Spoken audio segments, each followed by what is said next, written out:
Eu estou vendo ali na imagem. Ellison, por favor, você com a palavra, vamos lá.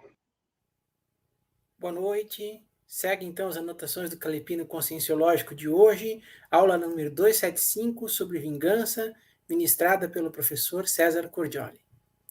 Esse é um tema nosográfico, mas extremamente relevante e necessário debatê-lo. A vingança é uma patologia enquadrada na categoria bélica.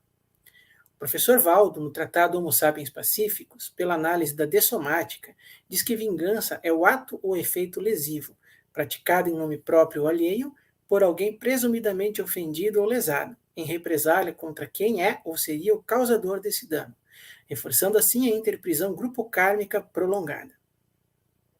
O ajudante do algoz está comprometido com o erro tanto quanto o próprio algoz, uma vez que sabe o que está fazendo, portanto, interprisionado nas consequências daquilo que ele ajudou a causar. A vingança nunca é positiva, pois ao vingar-se, o vingador passa do papel de vítima para o papel de algoz, enredando-se inevitavelmente com a interprisão grupocármica. Quem tem mais maturidade deve ter mais responsabilidade. Se a pessoa tem alguma necessidade de vingança ainda, está nas fieiras da imaturidade baratrosférica básica.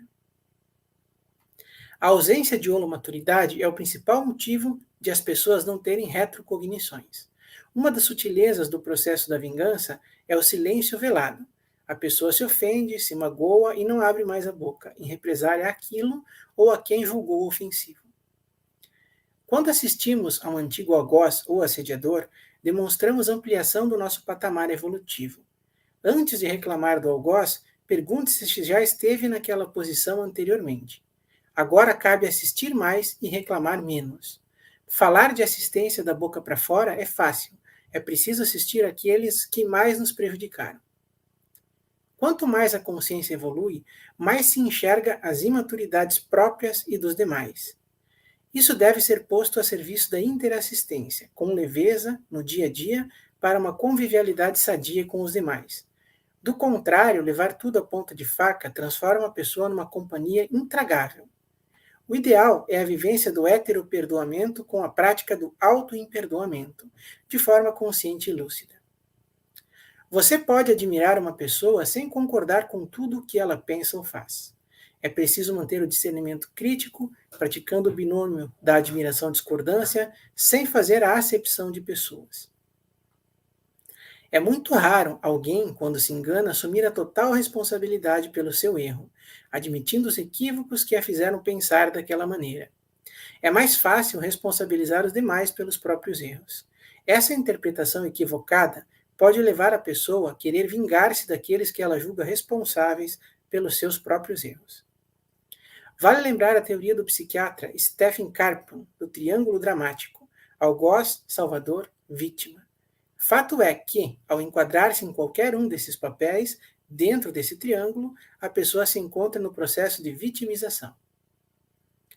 Manter o foco naquilo que é prioritário, uma rotina de escrita, de estudos, de projetos e empreendimentos evolutivos, é a melhor maneira da consciência se livrar dos bagulhos pensênicos, passando para uma ortopensenidade sadia. A reconciliação exige o perdão, mas perdoar não impõe a obrigatoriedade da convivência, especialmente nos casos em que há tendência ou compulsão à repetição dos erros.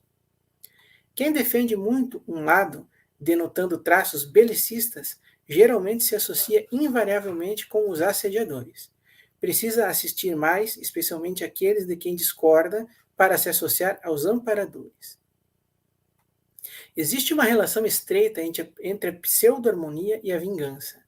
Não se expor, não deixar claro o que pensa, faz com que se fale pelas costas, com que se alimente animosidades, e é um processo totalmente relacionado à vingança. Aquilo que parece justo numa existência, o revide, por exemplo, perde a razão de ser ao ser levado em consideração a multi-existencialidade. É preciso levar em conta uma série de fatores, a idade da consciência, o que ela já recuperou de cons, o zeitgeist, observar dentro de um contexto mais amplo e refletir muito antes de agir. Toda lei transparece o nível da sociedade onde ela está inserida.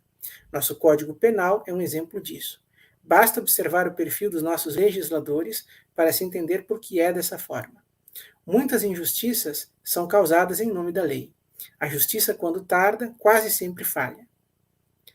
O assediador quase sempre quer se vingar da gente. É melhor perdoar para não se tornar assediador mais tarde. Perdão é, antes de tudo, assistência. Vingança é sempre assédio. O fato de não termos a visão de conjunto acarreta diversos erros de interpretação.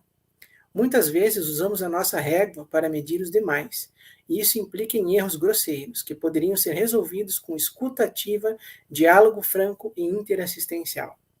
O justiceiro age dessa forma, com a melhor das boas intenções, porém com a patologia da certeza do que é certo e errado para si. Geralmente é encangado por assediadores. É importante sempre checar aquilo que parece óbvio, até mesmo as nossas certezas mais íntimas. O taquipsiquismo, característica predominante no conscienciólogo e na consciencióloga, paradoxalmente pode levar a equívocos que poderiam ser evitados com uma reflexão mais demorada, mais ponderada e profunda. Há que se ter em mente o contexto e a situação para saber se cabe uma decisão imediata ou se existe a necessidade de ponderar por mais tempo sobre a questão. Até mesmo a técnica de levar os desafetos para tenepes, para diminuir os conflitos, envolve sutilezas da intenção, muitas vezes inconscientes. A intenção é reduzir a conflitividade, desejando o melhor para todos, ou ao desejo de querer que os outros entendam o meu ponto de vista, percebam que eu estou certo? A evolução não dá saltos, tem altos e baixos. O mais importante é buscar a desperticidade para não retroceder em alguns aspectos, desenvolvendo os anticorpos contra a maioria das patologias humanas desse planeta hospital-escola. O mais importante ao errar é saber pedir desculpas ao prejudicado, o que abre a possibilidade de diálogo e a reparação do erro.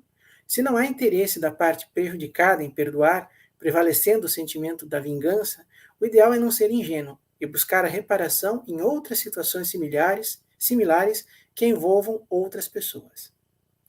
A vingança cometida através da omissão deficitária é uma das sutilezas do processo de vingança mais impactantes. A pessoa que já teria condição de ajudar, na condição de assistente, se omite em função de alguma coisa mal parada, mal resolvida com o assistido. Parece algo pequeno, porém isso pode ter uma repercussão tão grande que não é possível sequer dimensionar. A pessoa precisa ter cuidado também com a culpabilização, com a autopunição pelo que acontece com alguém com quem ela teve alguma desavença, mesmo que em determinado momento tenha tido reações ou pensamentos não tão adequados, pois somos humanos e isso pode acontecer, mas depois disso devemos reaver posições e trabalhar na condição de assistente lúcido.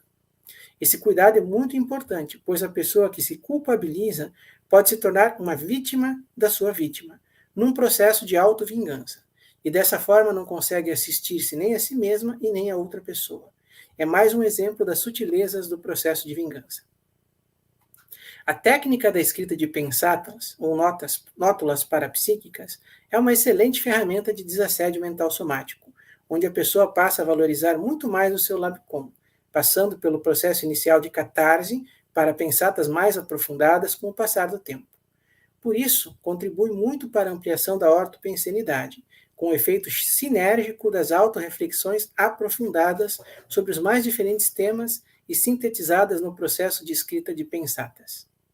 Quando você supervaloriza a opinião das outras pessoas sobre você, está se desvalorizando em relação ao juízo, muitas vezes equivocado, dos demais sobre você. Os cães ladram, mas a caravana passa. Os assediadores normalmente falam mal. Assistência sempre levanta poeira. O ideal é sobrepairar e seguir adiante com o seu trabalho.